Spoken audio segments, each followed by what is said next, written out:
David was a great man and a great king. He is described in the scriptures as being a man after God's own heart. Now, he was not a sinless man. A couple of his sins are actually quite well known to Bible students, but nevertheless, he was a good and even a great man. In 1 Kings chapter 15 and verse 5, of David it is written that he did what was right in the eyes of the Lord and had not turned aside from anything that he commanded him all the days of his life, except in the matter of Uriah the Hittite. So in that verse, we are reminded that David was not a man without sin, and yet he is still remembered as a man whose life was marked by his general refusal to turn aside from anything that the Lord had commanded him all the days of his life. I don't mind telling you that even though I know I am not a sinless man either, even though I know that I am a sinner, I certainly wouldn't mind being remembered like David is. And being such a righteous man, recognized as such by God, and especially being a great and mighty king, well, you might think that David would have been able to do pretty much whatever it was that he may have had it in mind to do. But as it happens, that's just not the case. In the opening verses of 1 Chronicles chapter 17, we read of David there expressing a desire to build a temple, a house for the ark of God, and a way to honor God in that way. But as you continue to read on through that chapter, 1 Chronicles 17, you find that the Lord sends word to David through Nathan the prophet that God did not want David to build him a house.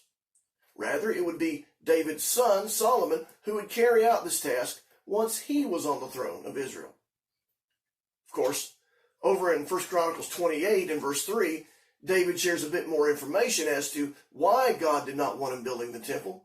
There, as David speaks, it is written, "But God said to me, you shall not build a house for my name, because you have been a man of war and have shed blood." Now, I don't believe God was being critical of the fact that David had been a great warrior.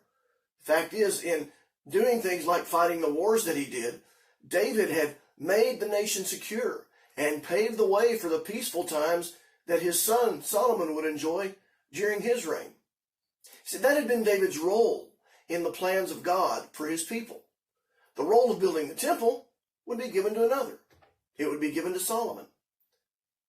I have no doubt that had he been allowed to, David would have built a magnificent temple, as Solomon did.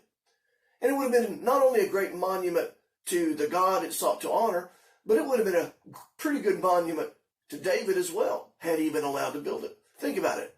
Oftentimes when we talk about that original temple that was built in Jerusalem, we will refer to it as Solomon's temple because of his role in overseeing and bringing about its construction. But God said no to David regarding his desire to build a temple. And so what did David do? Did David get angry and resentful? Did he, as we might say, gather up his toys and go home and pout because he didn't get his way? Not at all. Still in 1 Chronicles chapter 28, down around verse 11, beginning reading there, it says, "Then David gave his son Solomon the plans for the vestibule, its houses, its treasuries, its upper chambers, its inner chambers, and the place of the mercy seat, and the plans for all that he had by the Spirit, of the courts of the house of the Lord, of all the chambers all around, of the treasuries of the house of God, and of the treasuries for the dedicated things." I'll stop reading right there.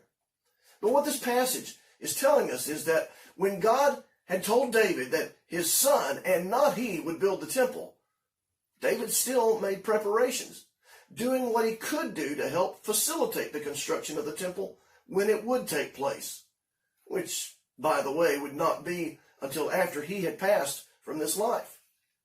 But remember, David's whole purpose in wanting to build the temple in the first place had been to honor God. It was all about honoring God.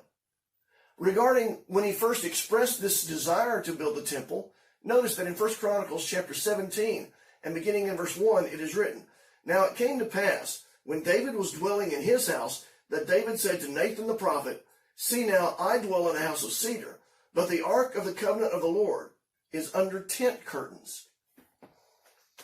That last part of that reading is David making reference to the tabernacle, that special tent that had been made in the days of Moses while the children of Israel were still wandering and had not even come into the land yet, in which the ark was housed during those years.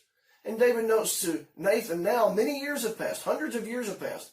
He, the king, lives in this great big fancy house, and yet the Ark of the Covenant, the representation of God's presence among his people, is still in a tent. And it seems pretty clear that that didn't sit well with David. He's bringing this up because he believes his God deserves better. So this is all born of a desire on David's part to honor God. And by the way, God certainly seems to have recognized David's noble intentions in this regard. Even if God wouldn't let him build the temple, he recognized that David wanted to do the right thing. As you read on through that portion of the text, it becomes clear that that is the case.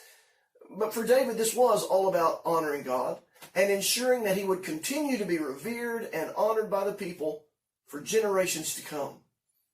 David knew it was not about him. He knew this was bigger than him. So he's not going to be offended or bitter toward God or toward his son Solomon just because Solomon is getting to do what David wanted to do. Again, this is about honoring God and his will. And so what we find is that having learned what he was not permitted to do in this regard, David went and found something that he could do to help. And he threw himself into what he could do with all his heart. Hence, all the preparations that were made and all the materials that he gathered that would be used in the construction. He couldn't build, but obviously he could gather the materials and help make preparation and provision for the building so as to help those who would be doing it after he was gone. David's example is a good one for people in the church nowadays to consider and to emulate. You see, there are many different types of roles that God has created and placed within his church, which, by the way, the New Testament says is the temple of God in the era of Christ.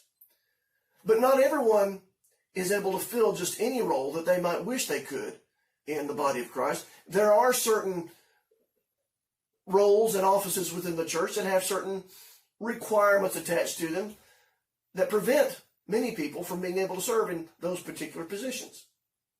Now, that's not to say that there's not something for everybody to do. The fact is, there is something for everyone to do. There is some way that all of us can be involved in the work of the Lord and in the work of building up the church.